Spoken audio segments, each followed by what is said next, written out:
बिहार में इस साल अक्टूबर नवंबर तक विधानसभा चुनाव होना है। उससे पहले नीतीश कुमार ने मंत्रिमंडल का विस्तार किया है और अपने गठबंधन के सहयोगी दल बीजेपी के 7 विधायक को मंत्रिमंडल में शामिल किया है। राजधानी पटना में राजभवन में आयोजित एक समारोह में राज्यपाल आरिफ मोहम्मद खान ने सभी नए मंत्रियों को पद एवं गोपनीयता की शपथ दिलाई। जिन विधायक को मंत्रिमंडल में शामिल किया गया है उनमें जीवेश कुमार हैं, संजय सरावगी हैं, सुनील कुमार हैं, राजू कुमार सिंह हैं, मोतीलाल प्रसाद हैं, विजय कुमार मंडल और कृष्ण कुमार मंटू शामिल हैं। उसके बाद पहला सवाल यह आता है कि अगरे पिछड़े समुदाय की जाति से कितने मंत्री बनाए गए हैं। तो इसका जवाब है कि इस विस्तार के बाद मंत्रिमंडल में सदस्यों की संख्या 30 से बढ़कर 36 हो गई है। इस मंत्रिमंडल विस्तार से पहले मंत्रियों की संख्या 30 थी, विस्तार के बाद अब 36 हो गई है। नीतीश सरकार में भाजपा कोटे से 21, जेडीयू कोटे से 13, हम पार्टी से 1 और एक निर्दलीय कोटे से 1 मंत्री बनाए गए हैं। कुल आंकड़े को जोड़े तो 36 होता है। चुनावों से पहले हुए मंत्रिमंडल विस्तार में जातिगत समीकरण का खास ख्याल रखा गया है। अब नीतीश सरकार में 11 स्वर्ण मंत्री हैं।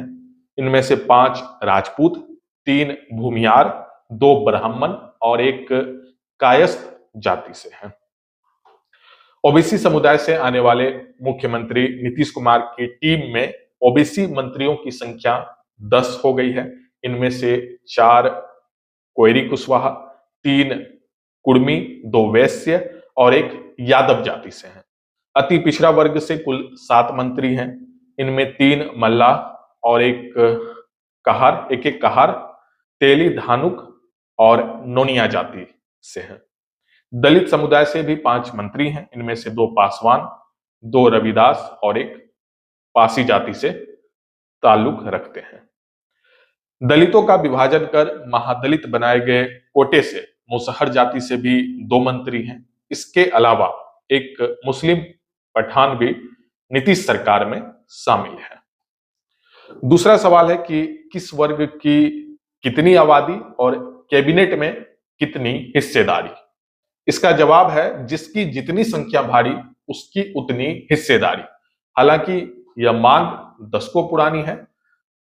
नीतीश कुमार ने अपने कैबिनेट में इस मांग को एक हद तक पूरा करने का प्रयास किया है।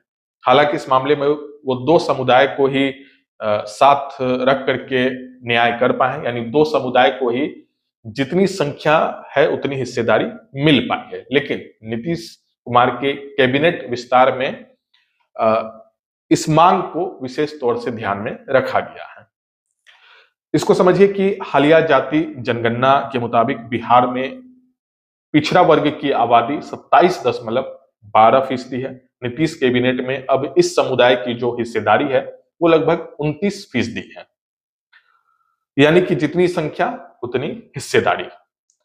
दूसरा जो हिस्सेदारी का मामला है वो पिछड़ा वर्ग को मिला है। इसी तरह अनुसूचित जाति की आबादी राज्य में 19.65% है। उसे भी नीतीश कैबिनेट में लगभग 19% की हिस्सेदारी मिल गई है। तो इन दोनों ही समुदाय को लेकर के जितनी संख्या है उतनी हिस्सेदारी मिली है। हालांकि अति पिछड़ा समुदाय यानी कि ईबीसी अभी भी इस मामले में पीछे रह गया है। नीतीश कुमार का ये कोर वोट बैंक माना जाता है। राज्य में ईबीसी की आबादी 36% है।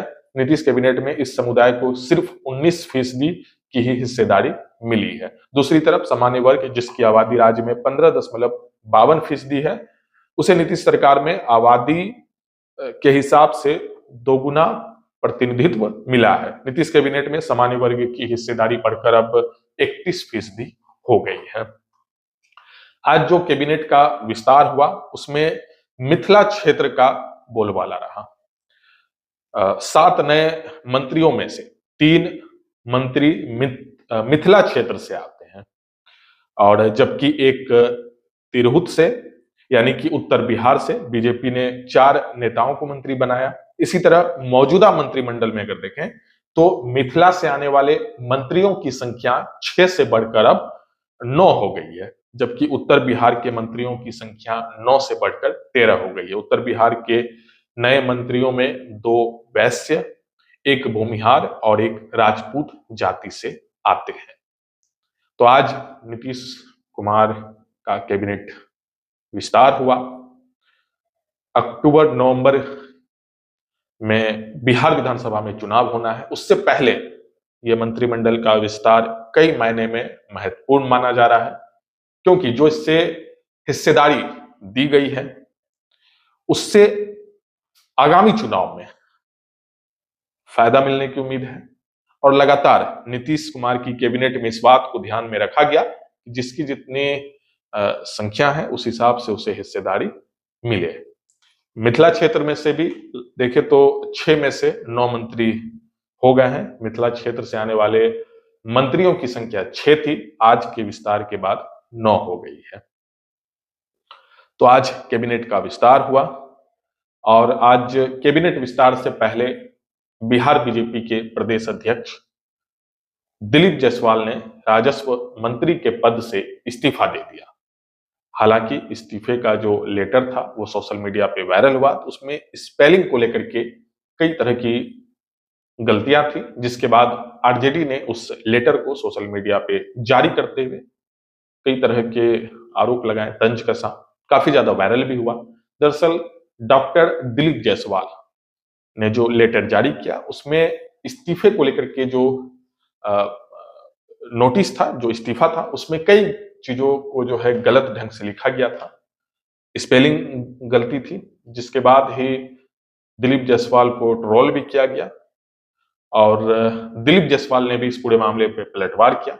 दिलीप जायसवाल ने एक्स हैंडल पे लिखा कि स्पेलिंग की गलतियों को तो सुधार लिया जा सकता है, लेकिन बिहार में जो जंगल राज का कलंक लगा है उसे कैसे सुधारा जाएगा।